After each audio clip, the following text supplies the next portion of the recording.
বালুরঘাটের BJP প্রার্থী বিদ্যুৎ রায়ের সমর্থনে বালুরঘাট বড়বাজারে প্রচারে নামলেন সুকান্ত মজুমদার। এদিন প্রার্থী বিদ্যুৎ রায়কে সাথে নিয়ে বালুরঘাটের সাংসদ তথা কেন্দ্রীয় প্রতিমন্ত্রী সুকান্ত মজুমদার বাজারের ক্রেতা বিক্রেতাদের কাছে প্রার্থীকে বালুরঘাটের ভূমিপুত্র হিসেবে পরিচিত করান। বালুরঘাটের সাংসদ সুকান্ত মজুমদার নিজের শহরে দলের প্রার্থীকে জেতাতে মরিয়া। এদিন সাংবাদিকদের প্রশ্নের উত্তরে তিনি জানান, বালুরঘাটের তৃণমূল প্রার্থী বহিরাগত, সেখানে বিজেপি প্রার্থী ভূমিপুত্র। অন্যদিকে তিনি বলেন, বিজেপি ক্ষমতায় এলে বালুরঘাটের বিমানবন্দর চালু করার চেষ্টা চালাবেন তিনি।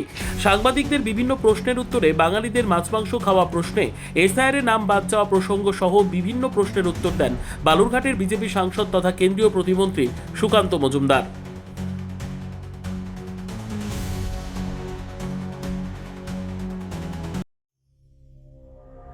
সংবাদটি নিবেদন করছেন স্বস্তিলোক উৎসব ভবন, গঙ্গারামপুর, দক্ষিণ দিনাজপুর। আমাদের প্রার্থী শ্রী বিদ্যুৎ রায়, তিনি একজন অ্যাডভোকেট, পড়াশুনো করেছেন হিলি হাই স্কুলে এবং তারপরে ত্রিমোহিনীতে বাড়ি এবং হিলি হাই স্কুলে পড়াশুনো। তারপরে যেহেতু ল কলেজ তখন এখানে ছিল না, উনি কলকাতায় পড়তে যান, আবার ল পাশ করার পর ফিরে এখানে চলে আসেন। অর্থাৎ পুরোটাই হচ্ছে ইন্ডিজেনাস বা বালুরঘাট তথা দক্ষিণ দিনাজপুর জেলার তিনি হচ্ছে ভূমিপুত্র। উল্টো দিকে তৃণমূল কংগ্রেস যাকে প্রার্থী করেছে তিনি কলকাতার বাসিন্দা।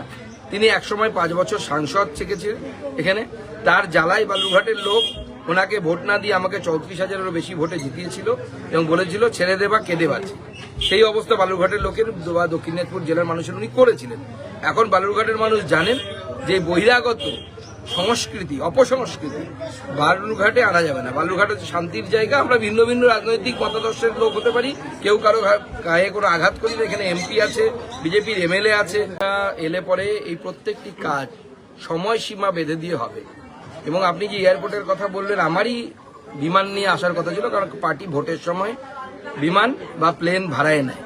সেই প্লেন বসে থাকে অনেকদিন, আমাদেরও সুবিধা হয় যাওয়া আসাতে, যাতে একই দিনে আমরা 2 জায়গায় প্রোগ্রাম করতে পারি, 3 জায়গায় প্রোগ্রাম করতে পারি। কিন্তু এই এয়ারপোর্ট এতদিন ধরে রাজ্য সরকারের আন্ডারে আছে। 1 টাকা দিয়ে এয়ারপোর্ট অথরিটি অফ ইন্ডিয়া রাজ্য সরকারকে দিয়ে দিয়েছে।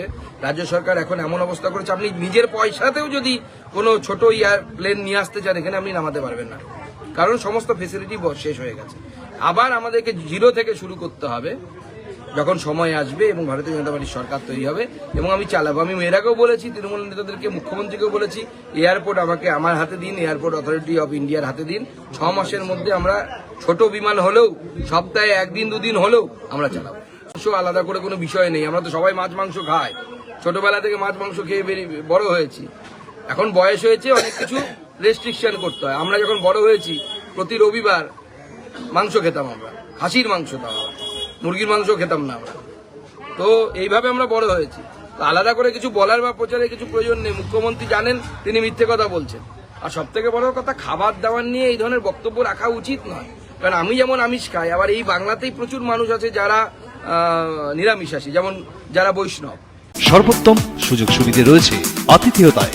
সুপরিচিত স্বস্তিলোক উৎসব ভবন, অতিথিদের যে কোনো অনুষ্ঠানের জন্য উপযুক্ত ওয়ান স্টপ ডেস্টিনেশন।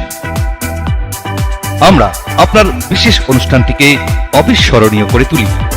স্বস্তিলোক উৎসব ভবন, শিববাড়ি রোড, গঙ্গারামপুর, দক্ষিণ দিনাজপুর।